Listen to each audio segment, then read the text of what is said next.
Voorbereid zijn op het ergste. Ook de Zeeuwse veiligheidsregio adviseert om een noodpakket in huis te halen. Nee, ik begin daar niet aan. Nee. Ik zie het vanzelf wel.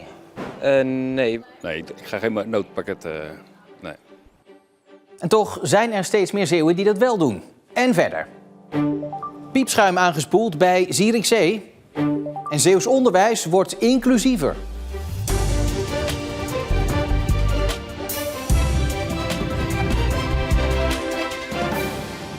Goedenavond. Het is nog nooit zo lang vrede geweest in Nederland als nu. En toch ligt volgens experts dreiging op de loer. Van oorlog, maar ook van een natuurramp. En dus is het zaak om goed voorbereid te zijn. Ook in Zeeland. In dit kampeercentrum in Vlissingen is het normaal gesproken rustig in de wintermaanden.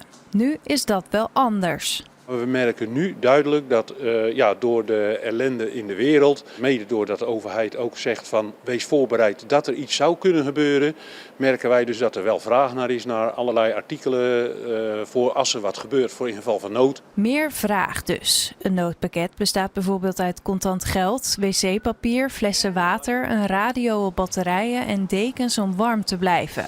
Het bevat alle benodigdheden om een aantal dagen te kunnen overleven. Advies is dus om een noodpakket in huis te halen. Ik zelf heb dat nog niet gedaan, maar ik ga eerst eens even kijken hoe ver ik kom met wat ik al in huis heb.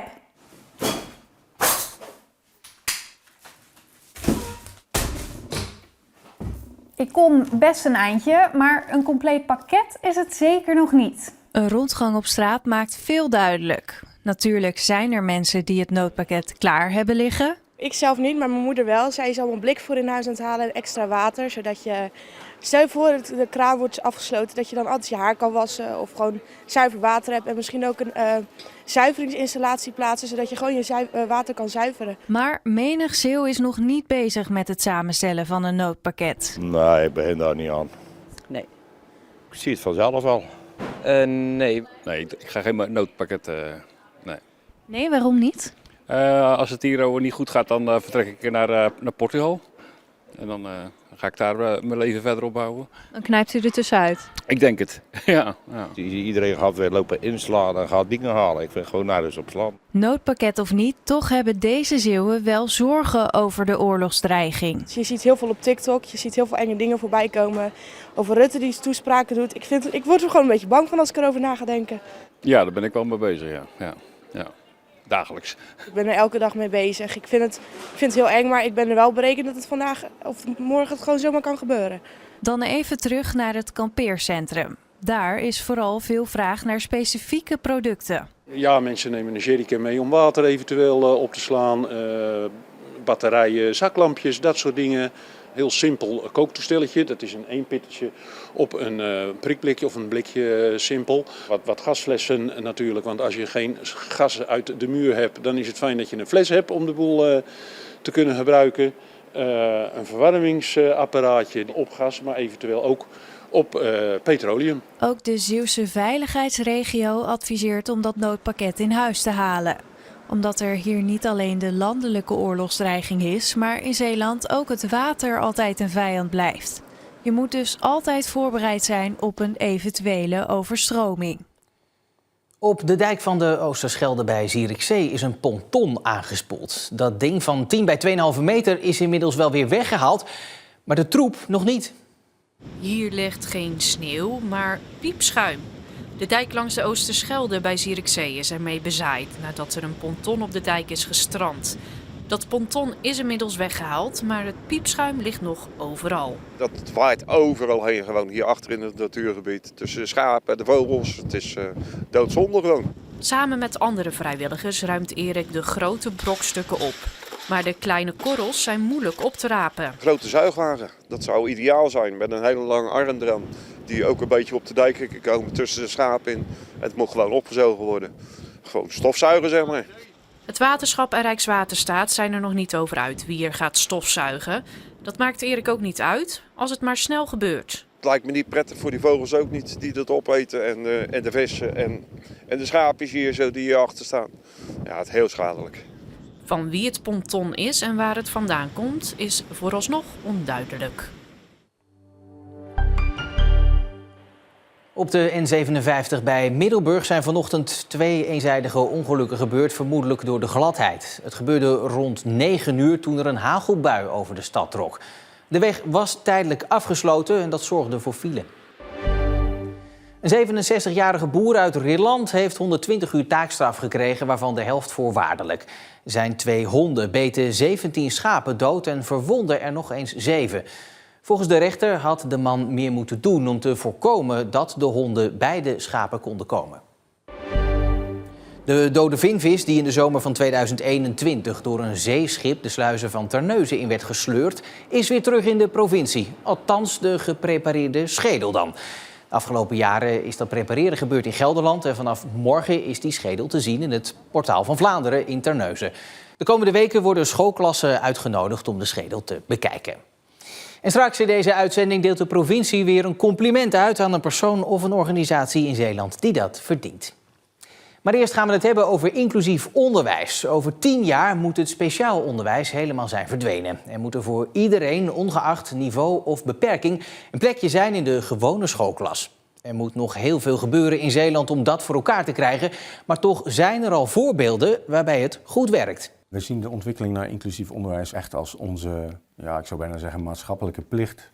Het is onze maatschappelijke bijdrage om uiteindelijk ook een betere samenleving te creëren, waarbij mensen het normaal vinden dat we allemaal anders zijn en allemaal verschillend zijn. Al jaren geleden zette de overheid de handtekening onder verschillende verdragen, waarin ze beloven zich in te zetten voor een inclusievere samenleving. En inclusief onderwijs is een van de manieren waarop. Belangrijke stappen richting inclusiever onderwijs worden al gezet. Een voorbeeld is de Go-klas van speciaal onderwijsschool De Sprinke.